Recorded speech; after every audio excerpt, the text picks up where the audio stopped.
Guys, in this video, we're going to do part C, D, E, and F. Now, once again, I'm not going to state the reflections again, because that should be in your notes. But remember, when there's a negative in front of the function, that is a reflection over the x-axis.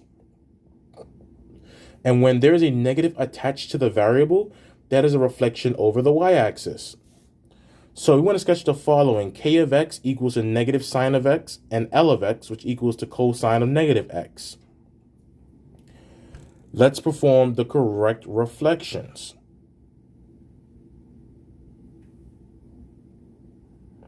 Now, for the first one, there's a negative in front of the function.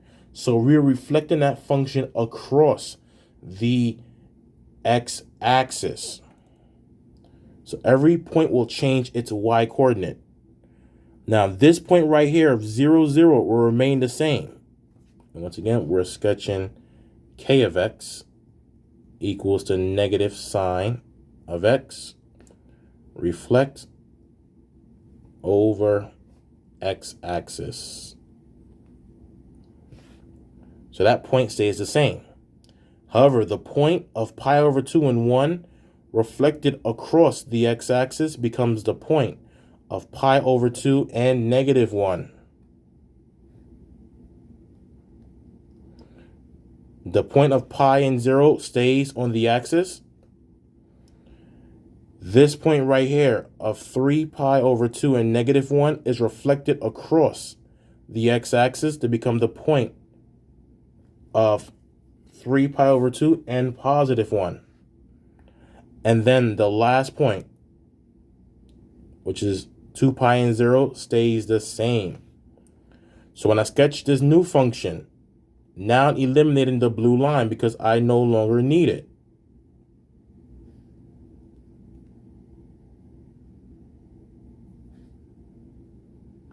Two pi period, of course.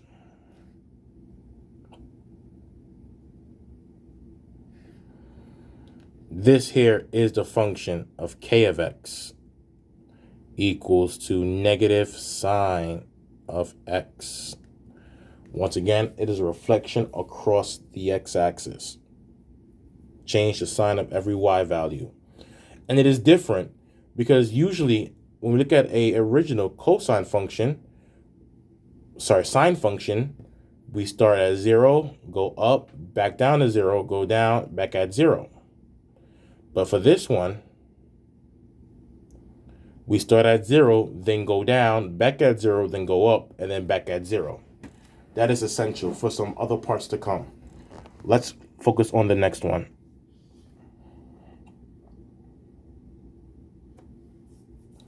We want to sketch the function L of x equals to cosine of negative x.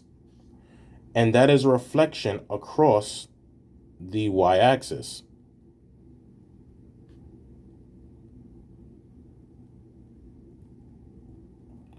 And when you reflect across the y-axis, you change the sign of every x-coordinate.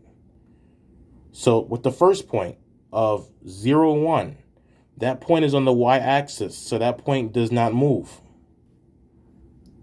This point right here of 1/2 and 0 reflected across the y-axis to become the point, and I'm going to label that as negative 1/2 and 0.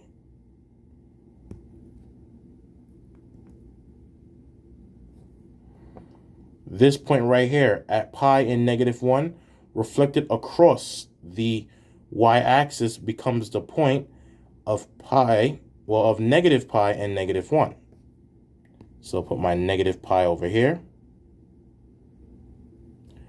And then put my negative 1 down here. The point of 3 pi over 2 and 0 reflected across the y-axis will become, 3 pi over 2 and 0 reflected across the y-axis becomes negative 3 pi over 2 and 0. And then last but not least, the point of 2 pi and 1 reflected across the y-axis becomes the point of negative 2 pi and 1.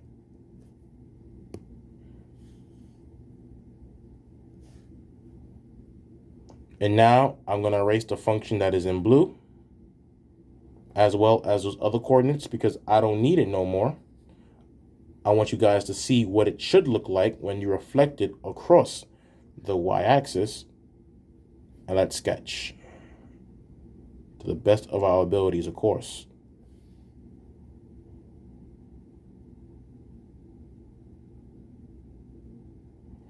That could have been better. But that's going to be L of x equals to cosine of negative x. Every point from the original function was reflected across the y-axis.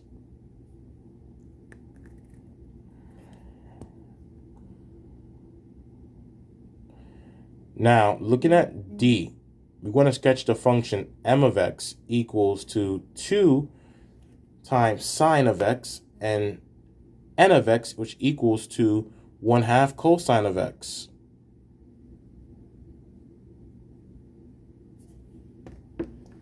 Now remember, when there's a number being multiplied in front of the trigonometric function, f of x equals to a times sine of x, as an example.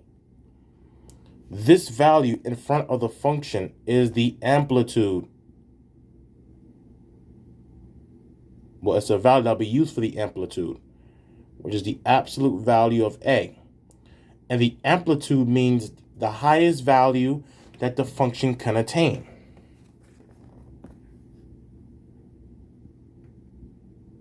Highest / lowest value the function can attain.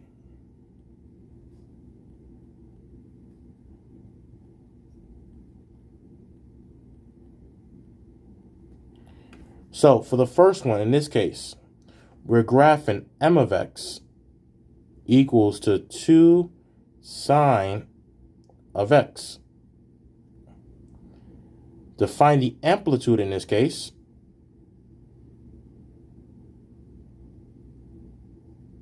that is going to be the absolute value of 2. Remember, it is the absolute value of a. And the absolute value of 2 is going to be 2. Which means the highest value this function can attain is positive 2. And the lowest value this function will attain is going to be negative 2. Now remember the pattern of the sine function. Remember the pattern of the sine function. It's 0, max, 0, min, and 0. The max is positive 2. The minimum is going to be negative 2. So in this case, it is going to be 0. The max is now positive 2. Back down to 0. The minimum is negative 2. And then back up to 0.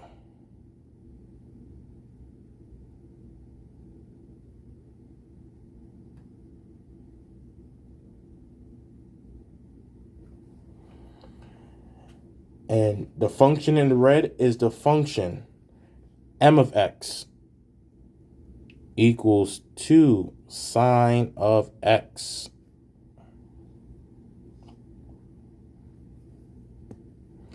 Let's find the amplitude for the next one, n of x. N of x equals to 1/2 cosine of x, which means the amplitude is the absolute value of 1/2, and the absolute value of 1/2 is going to be 1/2. Which means the highest value this function can obtain is 1/2, and the lowest value this function can obtain is going to be negative 1/2. And remember, for the cosine function, it is max 0, min 0, max. So now, max is 1/2, 0, min, 0, and max. And if you notice, the amplitude in this case is 1/2.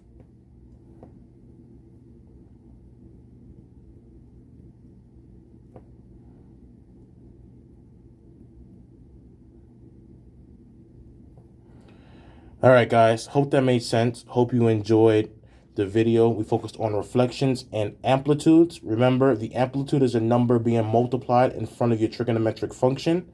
It is the absolute value and lets you know the highest value and the lowest value each of those functions can obtain. Hope that makes sense. I'll see you soon. Take care.